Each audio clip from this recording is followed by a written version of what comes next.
Hello friends, this is Dipali More and welcome to our educational platform on Online Reader YouTube channel. So friends, here this is the session for you for all teaching exams. That means सभी शिक्षक भर्तियों के लिए क्या है दोस्तों, सभी शिक्षक भर्तियों के लिए ये कंटेंट आप सभी के लिए बेहद इंपॉर्टेंट होने वाला है।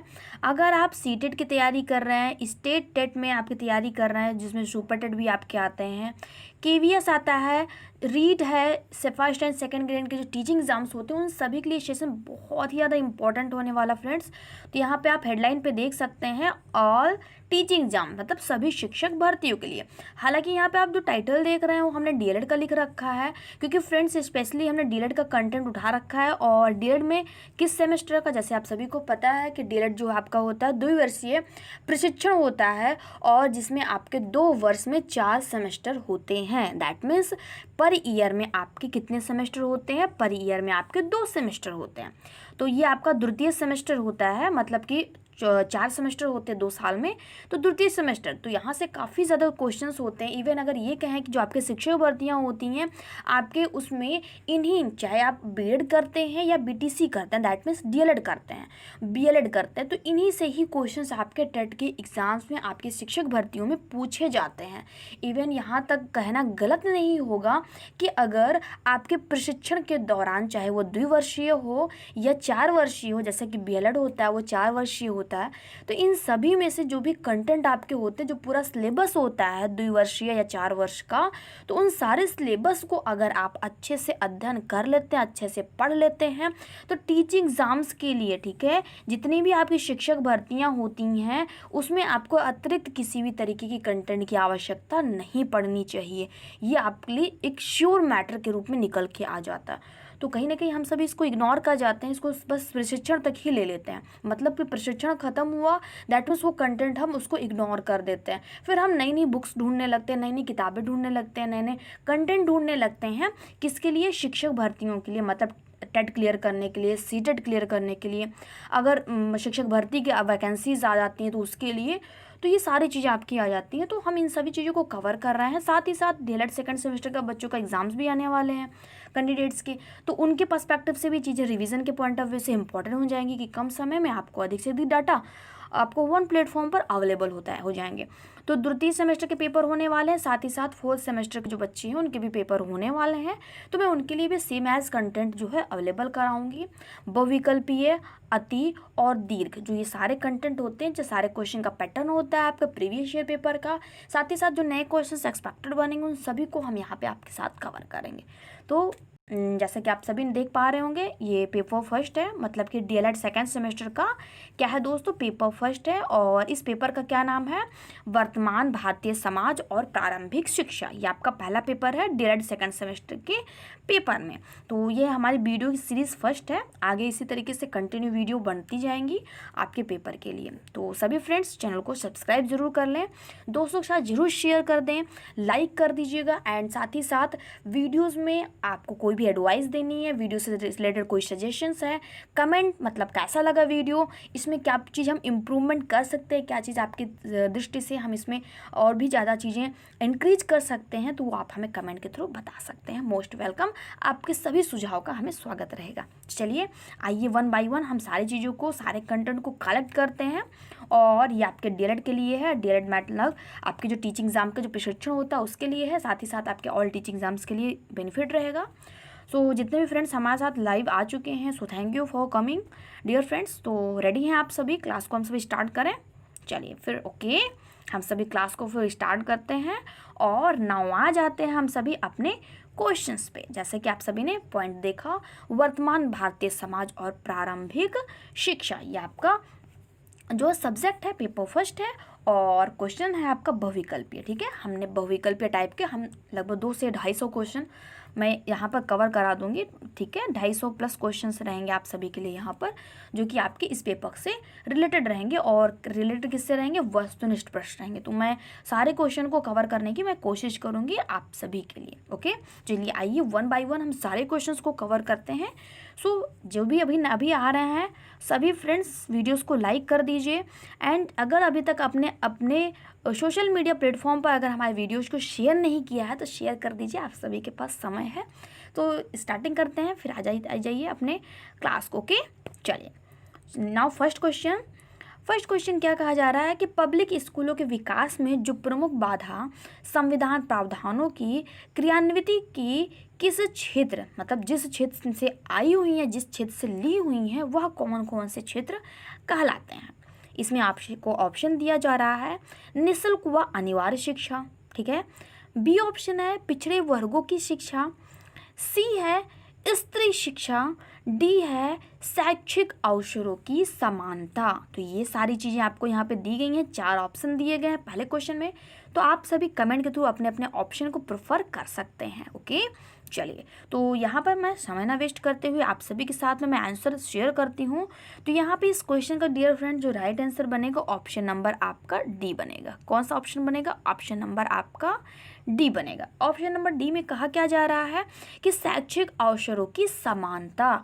तो पब्लिक स्कूलों के विकास में जो प्रमुख बाधाएं होती हैं, दैट मीन्स जो प्राइवेट सेक्टर्स के विद्यालय होते हैं, जो स्कूल्स होते हैं, वहाँ पे जो मतलब उनके बढ़ने में, उनके विकास में, उनकी ग्रोथ में जो भी चीज़ें बाधा के रूप में सामने आती हैं, तो वो क्या होती हैं कि वहाँ पर जो शैक्षिक अवसरों जो होते हैं, जो शैक्षिक स्तर होता है वो समान नहीं होता है, मतलब उसमें कहीं ना कहीं कमियाँ देखी जाती हैं।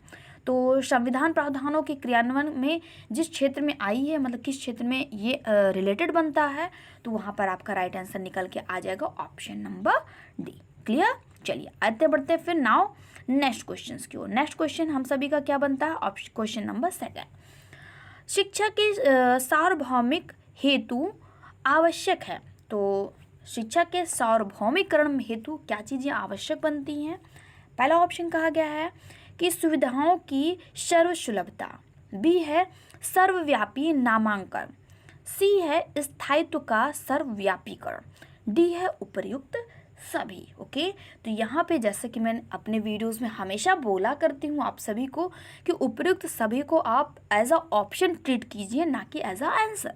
जैसे कि आप सभी के मोस्टली नेचर्स होते हैं, मतलब प्रकृति होती है, यूँ कहें कि मनुष्य की प्रवृत्ति ही ऐसी होती है कि जैसे ही क्या करते हैं हम सभी उपर्युक्त सभी को देखते हैं और हम उसको तुरंत का तुरंत आंसर फाइंड कर लेते हैं। बाकी ABCD में, मतलब ABC में क्या कहा जा रहा है उससे कोई मतलब नहीं रखते, मतलब कि डायरेक्ट हमारा पूरा फोकस उसी पर हो जाता है, किस पे? ऑल ऑफ द अबव पर।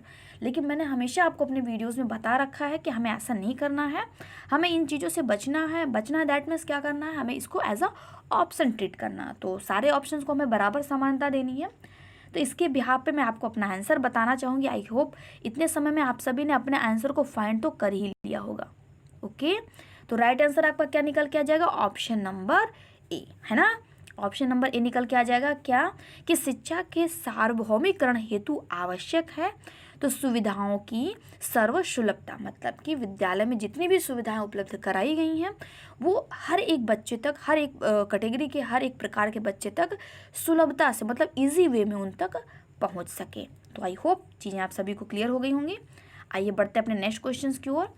नई शिक्षा नीति 1986, जैसा कि अभी प्रेजेंट टाइम में आप सभी को पता है कि नई शिक्षा नीति कौन सी आ गई है 2020 में, ठीक है। नई शिक्षा नीति लागू हो गई, लेकिन यहाँ पे हमें जिस समय का ये क्वेश्चंस बना हुआ है हमें उसके अकॉर्डिंग लेनी है।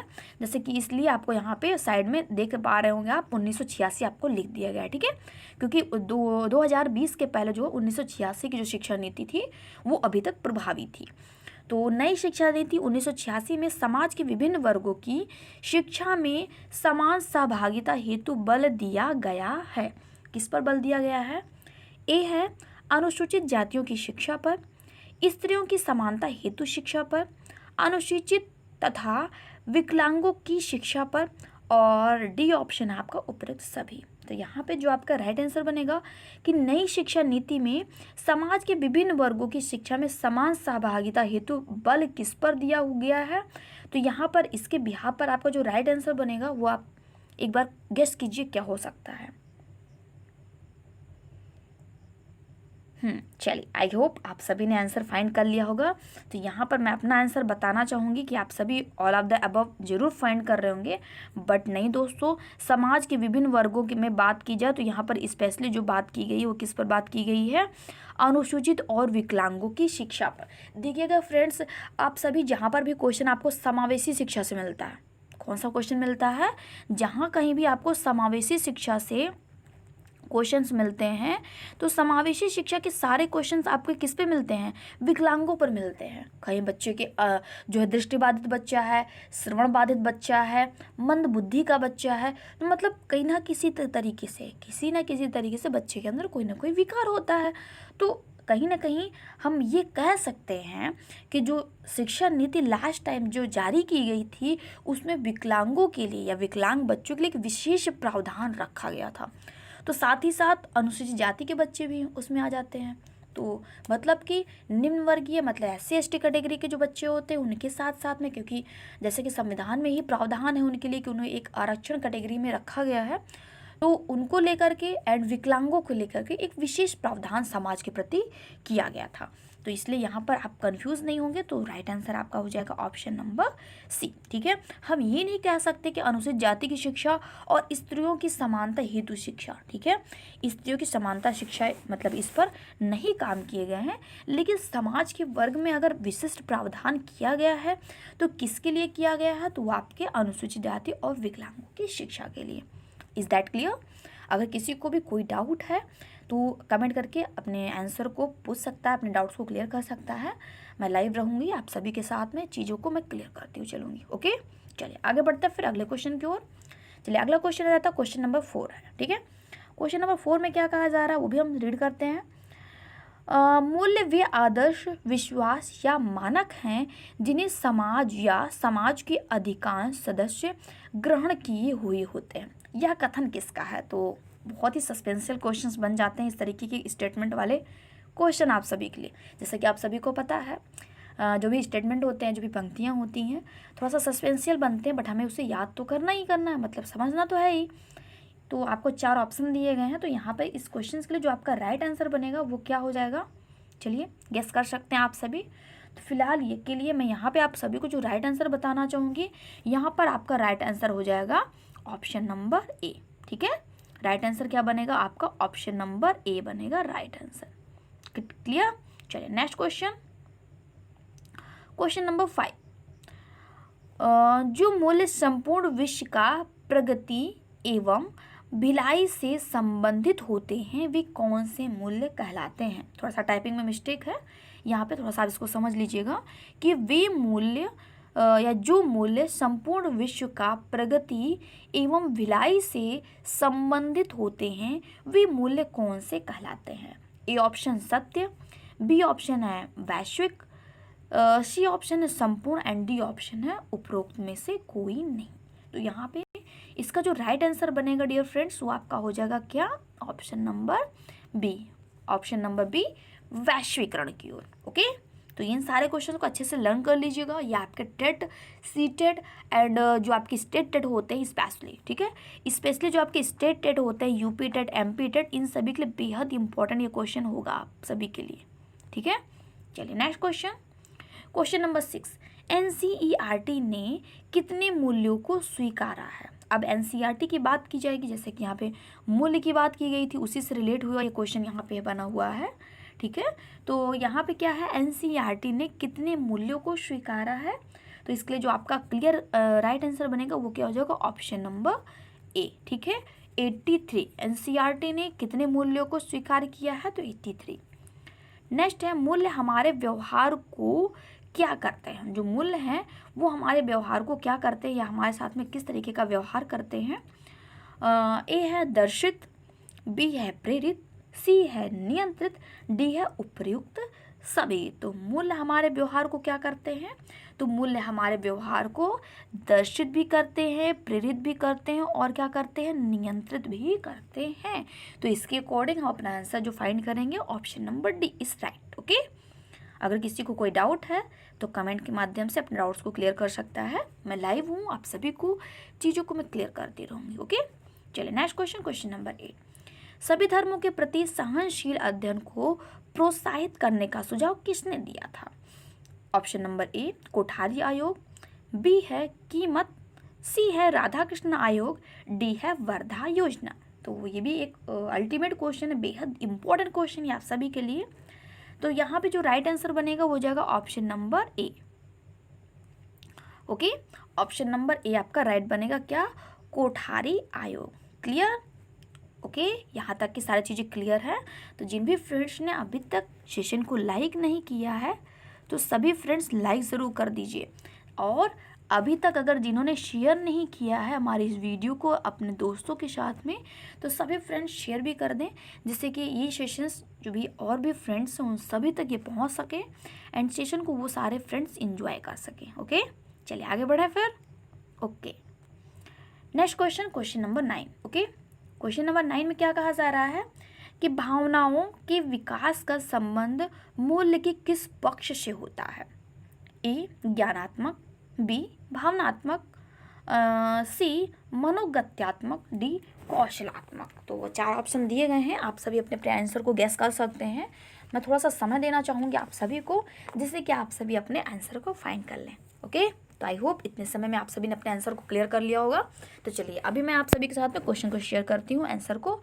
तो यहाँ पे क्या बात की गई, भावनाओं के विकास का संबंध मूल्य के किस पक्ष से होता है? तो भावना की बात की जा रही, तो आप सभी राइट हैं, बहुत अच्छे। क्या है? भावनात्मक। क्लियर? चलिए नेक्स्ट क्वेश्चन, क्वेश्चन नंबर 10। यहाँ पे देख पा रहे होंगे कुछ क्वेश्चंस पे मैंने राउंड कर रखा है। तो राउंड करने का मतलब ये क्वेश्चन आपके एग्जाम के पर्सपेक्टिव से क्या है, इम्पॉर्टेंट है। ओके, एग्जाम के पर्सपेक्टिव से जितने भी राउंडेड क्वेश्चंस हैं, मतलब कि जिनमें भी मैंने राउंड कर रखा है, क्वेश्चन को सर्कल कर रखा है, वो आपके लिए इम्पॉर्टेंट है पेपर के लिए। ओके, चलिए वर्तमान में बालकों में मूल्य विकास हेतु सबसे प्रभावी संचार माध्यम कौन सा होता है? ए समाचार पत्र, बी वीसीआर, सी टीवी, डी रेडियो। तो 10 नंबर क्वेश्चन के लिए ऑब्वियस ही बात है, यहाँ का आप जो राइट आंसर बनेगा क्या? प्रभावी मतलब जो बच्चे के अंदर या बच्चों पर सबसे ज़्यादा प्रभाव डाल सकता है, तो वो क्या हो जाएगा? Audio visual. ठीक है, audio visual content. Audio visual that mean बच्चों को सुनाई भी पड़े और बच्चे उसको देख भी सकें, तो ऐसा कंटेंट इसमें कौन सा है? वो आपका हो जाएगा टीवी। समाचार पत्र की बात करेंगे तो बच्चे समाचार पत्र को देख तो सकते हैं, लेकिन अभी छोटे बच्चे हैं तो उसको क्या कर सकते हैं, उसको समझ नहीं सकते, उसके शब्दों को पढ़ने में भी उन्हें दिक्कतें हो सकती हैं, तो ये गलत हो जाएगा। वीसीआर ये भी ये गलत हो जाएगा, रेडियो ये भी गलत हो जाएगा। तो राइट आंसर आपका ऑब्वियस सी बात है ऑडियो वीडियो। ठीक है, ऑडियो विजुअल कंटेंट, तो आपका हो जाएगा ऑप्शन नंबर सी, जो कि आपका है टीवी। नेक्स्ट 11 नंबर क्वेश्चन, मुस्लिम कालीन शिक्षा का उद्देश्य था? ए इस्लाम धर्म का प्रचार, बी भौतिक ऐश्वर्य की प्राप्ति, सी ज्ञान की प्राप्ति, डी उपयुक्त सभी। तो आई होप जितने समय मैंने क्वेश्चन को रीड किया आप सभी ने अपने आंसर को फाइंड कर लिया होगा कि मुस्लिम कालीन शिक्षा का क्या उद्देश्य था। बहुत सही, वेरी गुड। मुस्लिम कालीन शिक्षा का उद्देश्य था उपयुक्त सभी, मतलब कि उन लोगों की शिक्षा का जो मेन उद्देश्य था इस्लाम धर्म की प्रचार करना, ये तो मेन मुख्य उद्देश्य में आ जाता सर्वोपरि। साथ ही साथ भौतिक ऐश्वर्य की प्राप्ति करना और ज्ञान की प्राप्ति करना, ये सारे उद्देश्य देखे जाते हैं। तो right answer is option number D. चलते हैं नेक्स्ट क्वेश्चन, क्वेश्चन नंबर 12। बिस्मिल्लाह संस्कार होता है, ये भी एक अल्टीमेट क्वेश्चन इंपॉर्टेंट है, छोटा है लेकिन पूछा जा सकता है पेपर के लिए। तो A B C D 4 option दिए गए हैं, तो आप सभी अपने ऑप्शन को फाइंड कर सकते हैं। तो यहाँ पे एक ट्रिक हो जाएगा आपका 444 ओके, क्या हो जाएगा? 444। तो right answer okay option number C 444। ठीक है, 4 वर्ष 4 माह 4 दिन पर ओके बिस्मिल्लाह संस्कार होता है, 4 साल 4 माह और 4 दिन पर। ओके, चलिए नेक्स्ट क्वेश्चन, क्वेश्चन नंबर 13। शिक्षा का उद्देश्य नहीं है, शिक्षा का उद्देश्य कौन सा नहीं है? ऑप्शन नंबर ए चारित्रिक विकास, ऑप्शन नंबर बी ज्ञानार्जन, ऑप्शन नंबर सी व्यवसायीकरण, ऑप्शन नंबर डी अंतर्निहित शक्तियों का विकास। तो यहाँ पे राइट आंसर क्या बनेगा आपका? ऑप्शन नंबर डी व्यवसायीकरण। ओके, शिक्षा का कौन सा उद्देश्य नहीं है, मतलब कि ये क्वेश्चन आपके पेडागोजी सेक्शन में काफ़ी तरीके से घुमा फिरा के भी पूछा जा सकता है, लेकिन उद्देश्य तो यही होगा, मतलब कि इंटरनल जो उसका मीनिंग होता है, अर्थ जो होता है वो यही होता है, बस कुछ शब्दों को बदल दिया जाता है और विभिन्न प्रकार से घुमा घुमा के क्वेश्चन इस तरीके से बनते हैं इसके। ठीक है, कि शिक्षा का उद्देश्य कौन सा नहीं है, या शिक्षा का उद्देश्य क्या व्यवसायीकरण करना है, तो इस तरीके से पूछा जाता है क्वेश्चन। तो यहाँ पे व्यवसायीकरण करना शिक्षा का बिल्कुल भी तात्पर्य नहीं है। ठीक है, तात्पर्य क्या बनता है या उद्देश्य क्या बनता है कि चारित्रिक विकास करना, ज्ञान का अर्जन करना, और व्यक्ति के अंदर, ठीक है, एक विद्यार्थी के अंदर, एक मनुष्य के अंदर जो भी इंटरनल जो भी शक्तियाँ जो विराजमान है उनको जागृत करना। ठीक है, चलिए, तो आई थिंक यहाँ तक के सारे डाउट्स आपको क्लियर हो गए होंगे। एनी डाउट, एनी सजेशंस, तो आप सभी अपने क्वेश्चंस को पूछ सकते हैं। ठीक है, चलिए आइए इसी के साथ बढ़ते हैं अपने नेक्स्ट क्वेश्चन की ओर। आज की सीरीज में आप 50 क्वेश्चन सॉल्व करेंगे आप सभी के साथ में। कितने क्वेश्चन सॉल्व करूंगी मैं? 50 क्वेश्चन सॉल्व कराऊंगी, मल्टीपल चॉइस क्वेश्चन। तो कंटिन्यू बने रहिएगा हमारे साथ में। आ जाइए नेक्स्ट क्वेश्चन। वैदिक कालीन शिक्षा व्यवस्था में क्या होता है? ऑप्शन नंबर ए, शिक्षा शुल्क थी, सशुल्क थी, सशुल्क मतलब फीस पेड की जाती थी। बी है, शिक्षा बड़े बड़े भवनों में होती थी। सी, शिक्षा पर राज्य का नियंत्रण था। डी है, शिक्षा पूर्ण रूप से निःशुल्क होती थी। तो यहाँ पे बात की गई है वैदिक कालीन शिक्षा की, और इस स्तर में क्या होता था? ऑप्शन नंबर कौन सा राइट होगा? आप सभी गेस कर लिए होंगे अपने लिए। चलिए मैं राइट आंसर बता दूं आपको, ऑप्शन नंबर डी, शिक्षा पूर्ण रूप से निःशुल्क होती थी। कैसी होती थी? शिक्षा पूर्ण रूप से निःशुल्क होती थी। तो option number D is right. Clear now? चलते हैं नेक्स्ट क्वेश्चन। प्राचीन शिक्षण पद्धति में विधियां थी। प्राचीन शिक्षण जो पद्धतियां थी उसमें किस प्रकार की विधियां अपनाई जाती थी? ऑप्शन नंबर ए, श्रवण मनन निशिध्यासन। बी है खेल विधि। सी है प्रोजेक्ट विधि, और डी है इनमें से कोई नहीं। तो 15 नंबर क्वेश्चंस के लिए राइट आंसर आई थिंक आप सभी ने गेस कर लिया होगा कि प्राचीन शिक्षण पद्धति में कौन सी विधियां जो थी वो शिक्षण पद्धति के लिए अपनाई जाती थी। तो यहाँ पे इसके लिए जो राइट आंसर बनेगा, यस बिल्कुल सही आप सभी ने गेस किया। ऑप्शन नंबर कौन सा बनता है? ऑप्शन नंबर आपका बन जाएगा ए। ठीक है, श्रवण मनन और निशिध्यासन। चलिए नेक्स्ट क्वेश्चन। बौद्ध शिक्षा का प्रमुख केंद्र था। बौद्ध शिक्षा का प्रमुख केंद्र कौन सा था? नालंदा, गया, गुजरात और बंगाल। चलिए 16 नंबर क्वेश्चन के लिए। तो बौद्ध शिक्षा का जो प्रमुख केंद्र था कौन माना जाता था? यस राइट आंसर कौन माना जाता था? नालंदा। बहुत सही, आप सभी ने राइट आंसर दिया, वेरी गुड। चलिए नेक्स्ट क्वेश्चन 17 नंबर। भारत में आधुनिक शिक्षा का जन्मदाता किसे कहा जाता है? बहुत ही इंपॉर्टेंट क्वेश्चन है, मल्टीपल टाइम अलग अलग सब्जेक्ट्स में ये पूछे जाते हैं, तो ये भी क्वेश्चन आपके आगे के लिए इम्पोर्टेंट बन सकता है कि भारत में आधुनिक शिक्षा का जन्मदाता किसे कहा जाता है? यस, किसको कहा जाता है? बिल्कुल सही। ओके, तो आई थिंक आप सभी ने अपने आंसर को फाइंड कर लिया होगा, तो मैं यहाँ पे आंसर लिख करती हूँ आप सभी के साथ में। Option number B is right. Okay, option number क्या होगा? Right answer is option number B, Charles Grant. Okay, next very most important question, इसको भी आप टिक कर सकते हैं आगे के क्वेश्चंस के लिए, कि छनाई का सिद्धांत प्रतिपादित किया था। Option number A, Auckland. Option number B, Adam Smith. C, Macaulay. D, Newton. तो क्या हो सकता है इसका राइट आंसर? ये भी इंपॉर्टेंट क्वेश्चन है। तो छनाई पद्धति जो थी वो क्या थी? ऑप्शन नंबर जो है सी यहाँ पे राइट आंसर बनेगा, कि इस पद्धति के जो जन्मदाता थे कौन थे? मैकाले थे। चलिए, तो यहाँ तक के सारे डाउट्स क्लियर हो गए होंगे। बढ़ते अगले क्वेश्चन की ओर। नेक्स्ट क्वेश्चन है, भारत में पहली शिक्षा नीति की घोषणा कब की गई थी? वेरी मोस्ट इंपॉर्टेंट क्वेश्चन है, और ये क्वेश्चन इसके लिए मैं एक होमवर्क भी देना चाहूँगी। आप सभी जितने भी फ्रेंड्स हैं सभी फ्रेंड्स कमेंट करके बताइएगा कि अब तक की कितनी शिक्षा नीतियाँ जारी की गई हैं और कब की गई हैं। ठीक है, कब की गई हैं और कितनी। ठीक है, आपको क्या बताना? सन बताना है और कब कब की गई। ठीक है, वो आपको मुझे कमेंट करके बताना नीचे कमेंट बॉक्स में। भारत में अब तक कितनी शिक्षा नीतियाँ लागू की गई हैं और कब कब की गई हैं, ये आपको कमेंट में करके नीचे मुझे बताना है। ओके, बाकी इसका आंसर मैं जो है नेक्स्ट वीडियोस में मैं क्लियर कर दूंगी। ठीक है, इस जो भी क्वेश्चन मैं पूछ रही हूँ उसका आंसर आप सभी को जो भी पता है जिस भी माध्यम से, आप हमें कमेंट करके बताइएगा, और इसका आंसर मैं अगले वीडियोज़ में आप सभी को जो है शेयर करूँगी। ओके, चलिए। तो भारत में पहली शिक्षा नीति की घोषणा कब की गई थी? तो इसका राइट आंसर जो आपका बन जाएगा क्या हो जाएगा? बिल्कुल, आई थिंक आप सभी ने आंसर को फाइंड कर लिया होगा, ऑप्शन नंबर बी।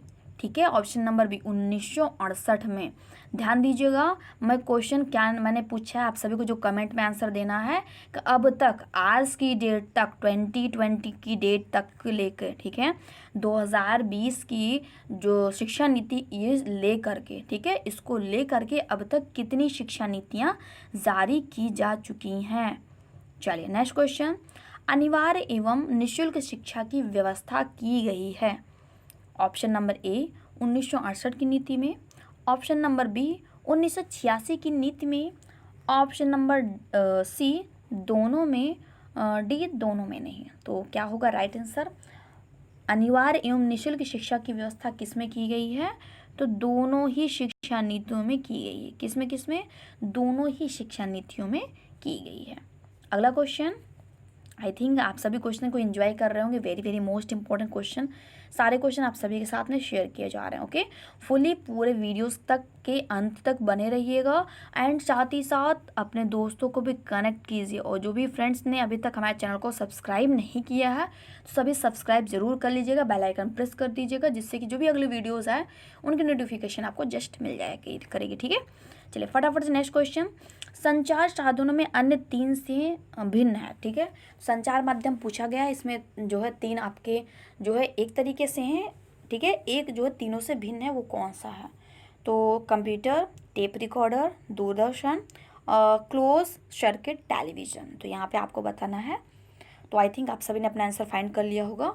क्या होगा 21 के लिए? Tape recorder. Okay, tape recorder, क्योंकि बाकी के जो भी ऑप्शन दिए गए हैं वो आपके ऑडियो विजुअल है, बट जो टेप रिकॉर्डर है ओनली ऑडियो में आपका मेथड है। ठीक है, कौन सा कंटेंट है? आपका ऑडियो कंटेंट है टेप रिकॉर्डर। ठीक है, नेक्स्ट क्वेश्चन, 1997 में आकाशवाणी नेटवर्क में कितने केंद्र थे?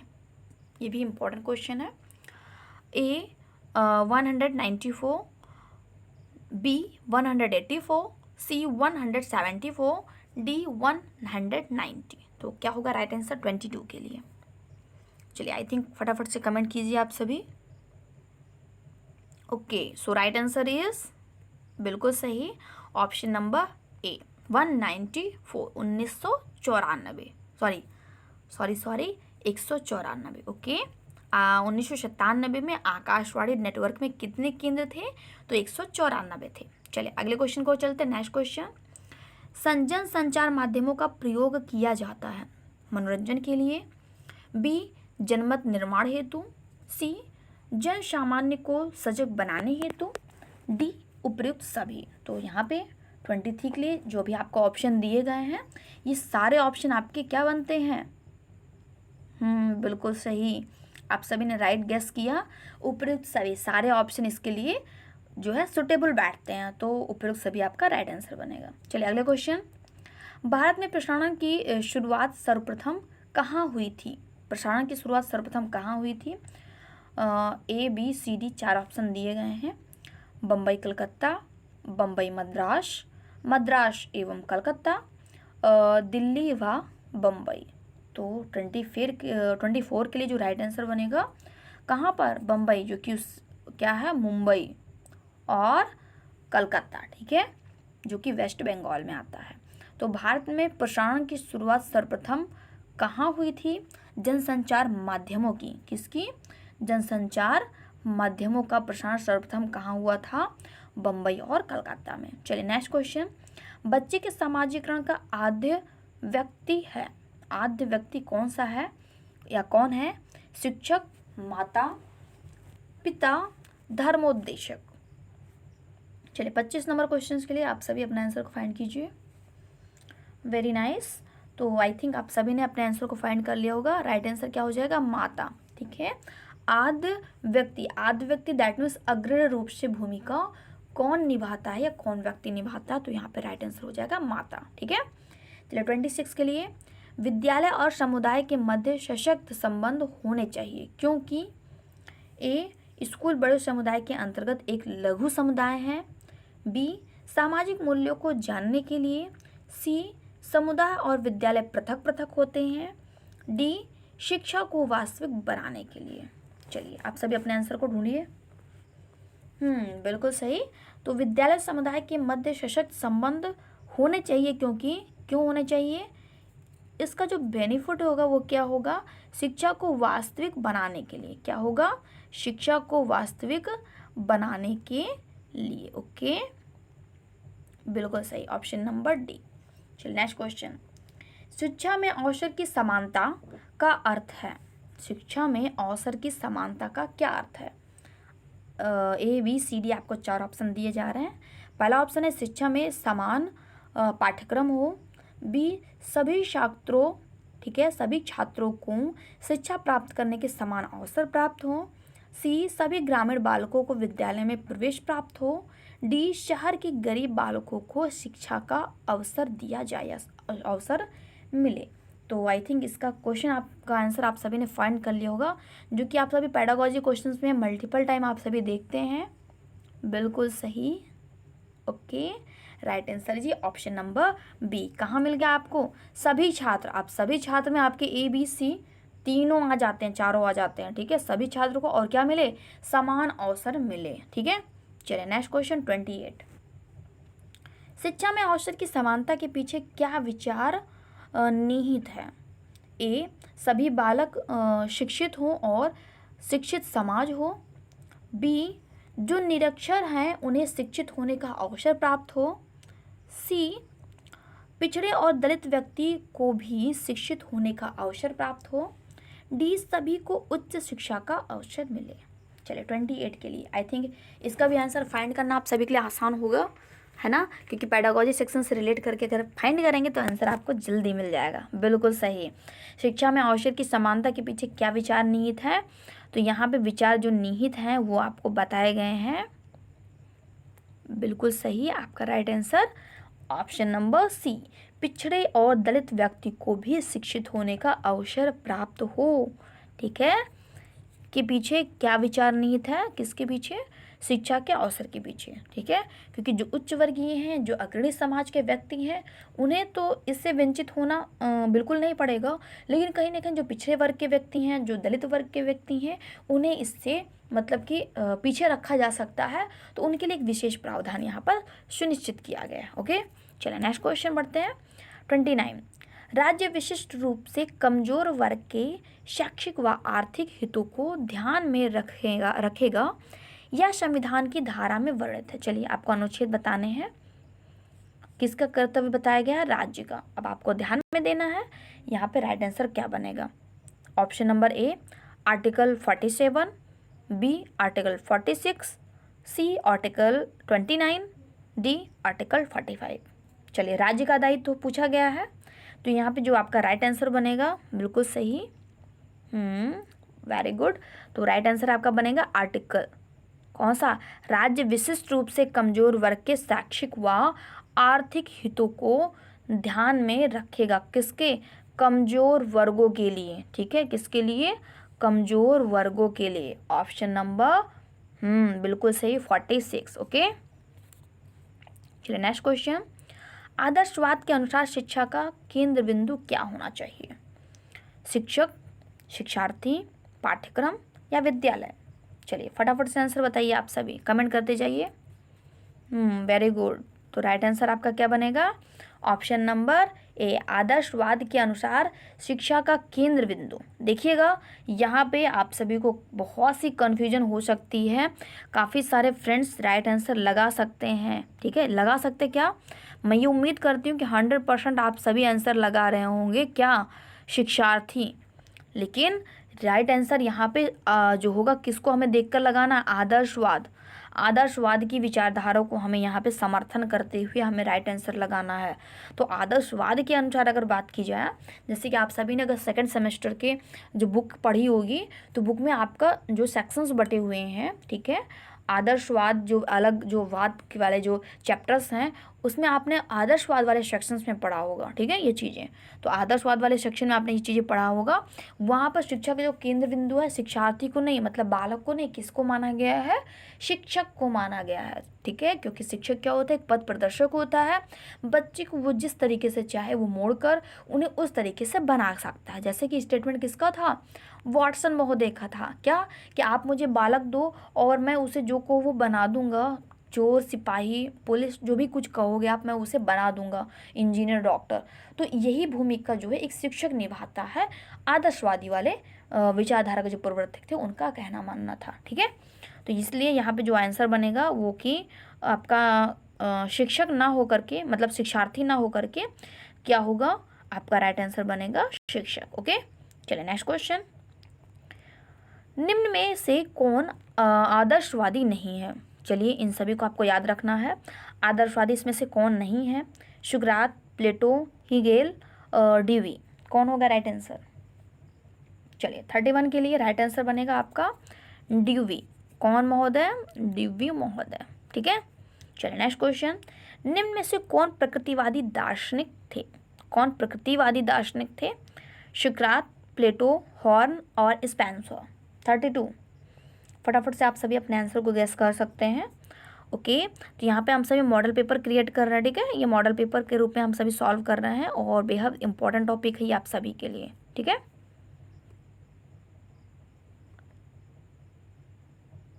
चलिए नेक्स्ट क्वेश्चन।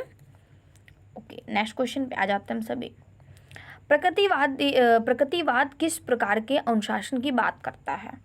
ए, दमनात्मक अनुशासन, बी है मुक्त्यात्मक अनुशासन, सी है प्रभावात्मक अनुशासन और डी है सामाजिक अनुशासन। तो जो भी फ्रेंड्स सेकेंड सेमेस्टर के हमें ज्वाइन कर रहे हैं तो अपने जो फोर्थ सेमेस्टर के स्टूडेंट्स हैं उन सभी को सूचित कर दीजिएगा, उन सभी को इन्फॉर्मेशन दे दीजिएगा कि मैं फोर्थ सेमेस्टर के भी सारे कंटेंट आपके साथ में अवेलेबल कराऊंगी।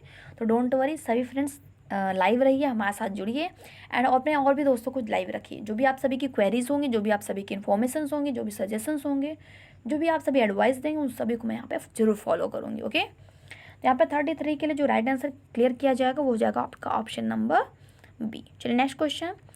विद्यालय को समाज का लघु रूप मानते हैं, ठीक है। ए, आदर्शवादी, बी, प्रकृतिवादी, सी, प्रयोजनवादी, डी, मानववादी। तो कौन विद्यालय को समाज के एक लघु रूप मानते हैं, यहाँ पे आपको बताना है। तो 34 के लिए आप सभी आंसर को गैस कर सकते हैं। विद्यालय को समाज का लघु रूप किसने माना था? चलिए बिल्कुल सही, मैं यहाँ पे आप सभी को आंसर बताती हूँ किसने माना है, प्रयोजनवादियों ने। Okay, next question. जैसा मैंने आप सभी को बताया कि जो भी राउंडेड क्वेश्चन है मैंने रेड पेन से जो मार्क कर दिए हैं आप सभी के साथ में ये क्वेश्चन को जनरेट करते हुए, वो आप सभी के पेपर के लिए बेहद इंपॉर्टेंट क्वेश्चन है, वेरी मोस्ट इंपॉर्टेंट है, इसलिए मैंने उनको राउंड करके ऑलरेडी इंडिकेट कर दिया है, ठीक है। चलिए, तो विवेकानंद ने जन शिक्षा के लिए संस्था स्थापित की, ब्रह्म समाज की, रामकृष्ण मिशन की, आर्य समाज की या वेदांत समाज की? चलिए 35 के लिए बिल्कुल सही। विवेकानंद ने जन शिक्षा के लिए कौन सी संस्था स्थापित की थी? बेहद इंपॉर्टेंट क्वेश्चन है, very very most important question है। रामकृष्ण मिशन की। किसकी स्थापित की थी दोस्तों? रामकृष्ण मिशन की। चलिए नेक्स्ट क्वेश्चन। टैगोर जी द्वारा रचित पुस्तक थी। चलिए, हिंद स्वराज, गीतांजलि, शिक्षा दर्शन, इनमें से कोई नहीं। चलिए, आप सभी को आई थिंक इसका आंसर तो पता ही है, गीतांजलि, जिसके लिए रविन्द्रनाथ टैगोर जी को 1913 में नोबेल पुरस्कार से सम्मानित किया गया था, ठीक है। ये भी आप सभी के लिए एक्स्ट्रा पॉइंट है, वेरी मोस्ट इंपॉर्टेंट क्वेश्चन है। चलिए अगला क्वेश्चन। गांधी जी द्वारा प्रस्तावित शिक्षा कहलाती है, very very most important question है ये आपके स्टेट टेट के लिए, ठीक है। ए, नई तालीम, बी, बुनियादी शिक्षा, सी, मूल शिक्षा। आपको ऑप्शन मिल गया उपयुक्त सभी का, तो कंफ्यूज नहीं होना उपयुक्त सभी को देख करके, बाकी सारे ऑप्शन में आप सभी अपने आंसर को फाइंड कर सकते हैं। तो जहाँ पर गांधी जी की बात आती है और गांधी जी ने किस पर बल दिया था? बुनियादी शिक्षा पर, ठीक है। गांधी जी के द्वारा प्रस्तावित जो शिक्षा थी वो बुनियादी थी, मतलब क्या हो, शिक्षा का जो स्तर हो वो निम्न स्तर से उच्च की ओर हो, ठीक है। मतलब कि शिक्षा का जो स्तर हो जड़ से लेकर के ऊपर तक के स्टेज तक वो जानी चाहिए, ठीक है। चलिए next question, very very most important question. बाल केंद्रित शिक्षा के प्रवर्तक कौन थे? महात्मा गांधी, गिजुभाई, विवेकानंद और रविन्द्रनाथ टैगोर। यहाँ पे आपको जो ऑप्शन दिया उसी के अकॉर्डिंग आपको फाइंड करना है, तो यहाँ पर आपके लिए थोड़ी सी कन्फ्यूजन बन सकती है, ठीक है। बाल केंद्रित शिक्षा के प्रवर्तक कौन थे? चलिए इस क्वेश्चन को आज आप सभी गलत करेंगे, मैं उम्मीद कर सकती हूँ, लेकिन ये क्वेश्चन बेहद इंपॉर्टेंट है, वेरी वेरी मोस्ट इंपॉर्टेंट, टिक कर लीजिएगा। गिजू भाई, ठीक है। बाल केंद्रित शिक्षा के प्रवर्तक कौन थे? गिजू भाई, very very most important question. चलिए 39, प्लेटो ने मुख्य रूप से किस शिक्षण विधि का प्रतिपादन किया था? ए प्रश्नोत्तर विधि, बी संवाद विधि, सी व्याख्यान विधि, डी प्रयोगात्मक विधि। चलिए कौन सी विधि आप सभी के लिए यहाँ पे राइट आंसर बनेंगे, आप सभी देख सकते हैं। प्लेटो ने मुख्य रूप से किस शिक्षण विधि का प्रतिपादन किया था? बिल्कुल आप सभी अपने आंसर को गेन कर सकते हैं, बहुत सही। तो राइट आंसर ही जो क्या होगा, ऑप्शन नंबर बी, संवाद विधि। प्लेटो ने मुख्य रूप से संवाद विधि जो शिक्षण विधि थी उसका प्रतिपादन किया था, उसको व्यक्त किया था। ओके चलिए नेक्स्ट क्वेश्चन, क्वेश्चन नंबर 40, प्लेटो ने अनुशासन के किस रूप का समर्थन किया था, ये आपको बताना है। ऑप्शन नंबर ए दंडात्मक अनुशासन, बी प्रभावात्मक अनुशासन, सी मुक्त्यात्मक अनुशासन और डी हो जाएगा कोई नहीं। तो राइट आंसर बता सकते हैं आप सभी। चलिए 40 नंबर क्वेश्चन के लिए, बिल्कुल प्लेटो ने अनुशासन के किस रूप का समर्थन किया था। अब प्लेटो की बात आ गई तो थोड़ा सा सोच विचार के आपको आंसर देना है। किसका किया था? दंडात्मक अनुशासन का। किसने? प्लेटो के अनुसार बात की गई है, तो यहाँ पे राइट आंसर आपका ऑप्शन नंबर ए होगा, ठीक है। चलिए कंफ्यूज नहीं होना कि एनसीईआरटी ने या नई जो शिक्षा नीति आई है आपका, राइट टू एजुकेशन एक्ट है, उसमें दंड या कोई अनुशासन को जो है बैन किया गया है, तो यहाँ पे उसको नहीं देखना है। प्लेटो जो अपने एक खुद के विचार प्रवर्तक थे, उनके अनुसार यहाँ पर पूछा गया है, तो ये अपने लिए एक स्वतंत्र व्यक्तित्व या स्वतंत्र धारणा कही जा सकती है, ठीक है। तो प्लेटो का उनकी अपनी खुद की व्यू थी, उनका खुद का एक धारणा थी, तो उसके आधार पर यहाँ पे हम उसको सही मानेंगे। किसके अनुसार? प्लेटो के अनुसार। यहाँ पे पूछा गया है कि यह किसने कहा था या इसका समर्थन किसने किया था, तो किसने किया था? प्लेटो ने।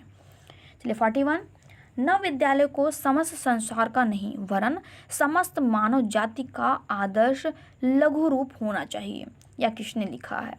ए रेमंड ने, बी टीपी नन ने, सी बाल कृष्ण जोशी ने, डी रॉस ने। तो चार ऑप्शन आपको दिए गए हैं, अपने आंसर को गेन कर सकते हैं 41 के लिए। चलिए आई थिंक आप सभी ने अपने आंसर को फाइंड कर लिया होगा फटाफट से, वेरी गुड। तो राइट आंसर क्या हो जाएगा? TP nun. Okay right answer is TP none.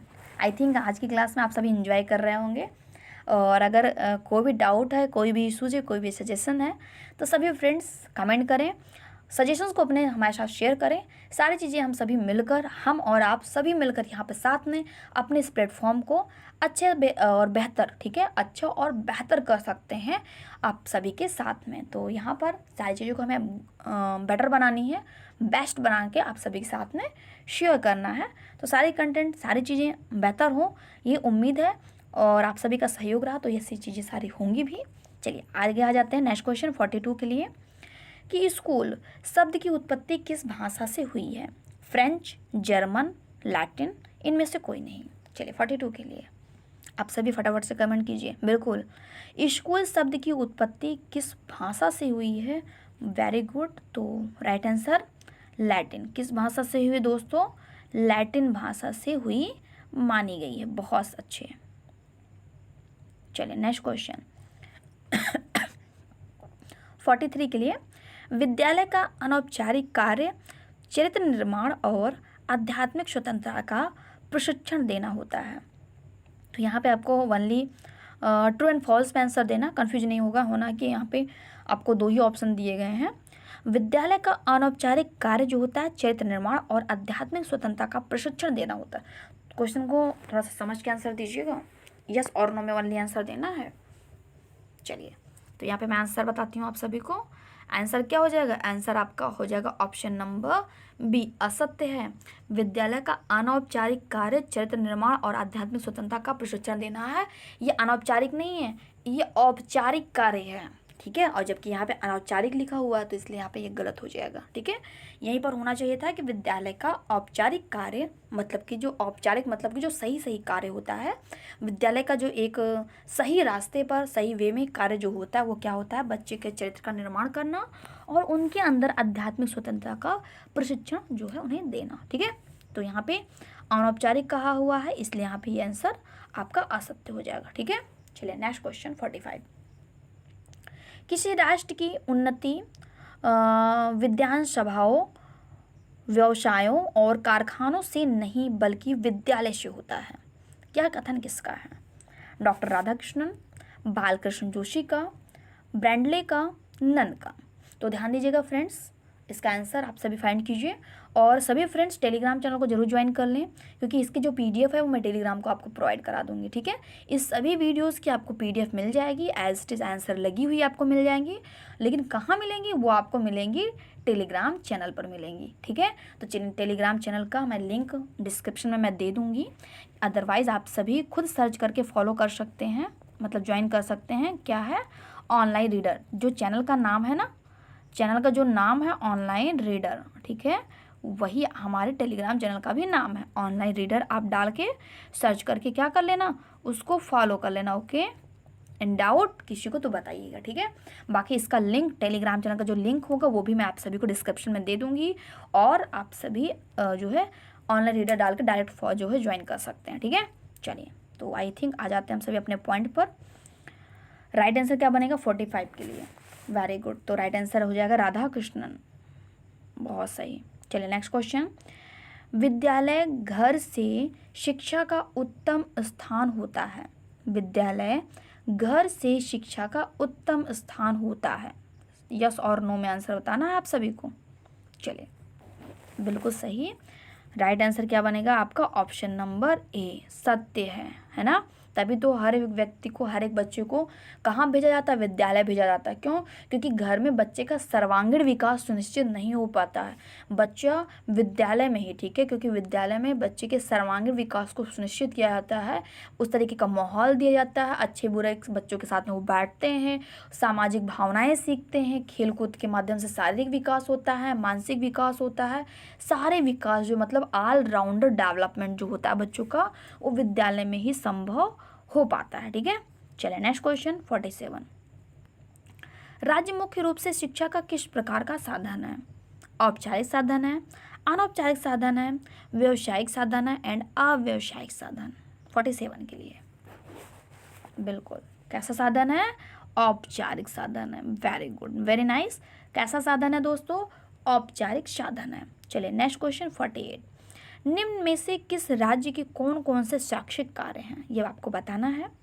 विद्यालयों की स्थापना करना, शिक्षा के लिए आर्थिक व्यवस्था करना, निश्चित स्तर तक शिक्षा को अनिवार्य बनाना, ऑप्शन नंबर डी उपयुक्त सभी। तो आप सभी को क्वेश्चन तो याद है ना? किस क्वेश्चन के आंसर आपको कमेंट में बताने हैं कि अब तक कितनी शिक्षा नीतियाँ, ठीक है, अब तक कितनी शिक्षा नीतियाँ जारी की जा चुकी हैं और किस सन में जारी की गई हैं, ये आपको कमेंट में आंसर करके बताना है। कितनी की गई हैं और कब कब की गई हैं वो आपको आंसर बताना है, ठीक है, कमेंट करके। क्वेश्चन को ध्यान में रखिएगा। चले तो यहाँ पे 48 के लिए मैं राइट आंसर आपको क्लियर कर दूँ। यस बिल्कुल सही, आप सभी ने राइट आंसर फाइंड किया, ऑप्शन नंबर डी, ठीक है, उपयुक्त सभी। चलें 2 क्वेश्चन और हैं आज की सीरीज के, बाकी के क्वेश्चन हम सभी नेक्स्ट सीरीज में सॉल्व करेंगे। जैसे कि मैंने आपको ऑलरेडी क्लियर कर दिया है, 200-250 क्वेश्चन मैं सॉल्व करूंगी आप सभी के साथ में, बहुविकल्पी आपके सेकंड सेमेस्टर के पेपर से। और इस सभी की पीडीएफ जो है आपके रिवीजन के पर्सपेक्टिव से या अदर जो भी आप अपने दोस्तों के साथ शेयर करना चाहें तो लिंक भी शेयर कीजिए, ताकि लाइव क्लास में आके सारे फ्रेंड्स आपके अटेंड भी करें। और साथ ही साथ इसकी पीडीएफ भी है, जरूर दोस्तों के साथ में शेयर कर दीजिएगा। और पीडीएफ मैं कहाँ दूंगी आप सभी को? टेलीग्राम चैनल पर, ठीक है, टेलीग्राम चैनल पर। नाम क्या है टेलीग्राम चैनल का? Online reader, okay. आपके ऑनलाइन रीडर जो चैनल है उसी पर मैं शेयर कर दूंगी, ठीक है। इसी के नाम से हमारा टेलीग्राम चैनल भी है, ओके, और इसका लिंक भी मैं वीडियो के डिस्क्रिप्शन में आप सभी के साथ में शेयर कर दूंगी। ओके, चलिए 49 क्वेश्चन। राज्य का निःशुल्क एवं अनिवार्य प्राथमिक शिक्षा से कोई संबंध नहीं है, तो यह क्या है, सत्य है या असत्य है, आपको बताना है। बिल्कुल सही। ओके, क्या होगा, असत्य होगा। राज्य का निःशुल्क एवं अनिवार्य शिक्षा से कोई संबंध नहीं, ये गलत है।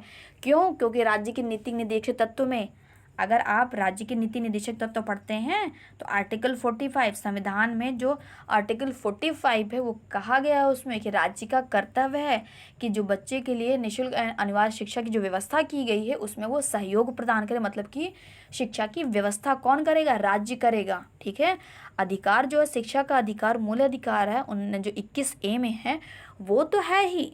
ठीक है, वो तो किसका अधिकार है? बच्चों का अधिकार है।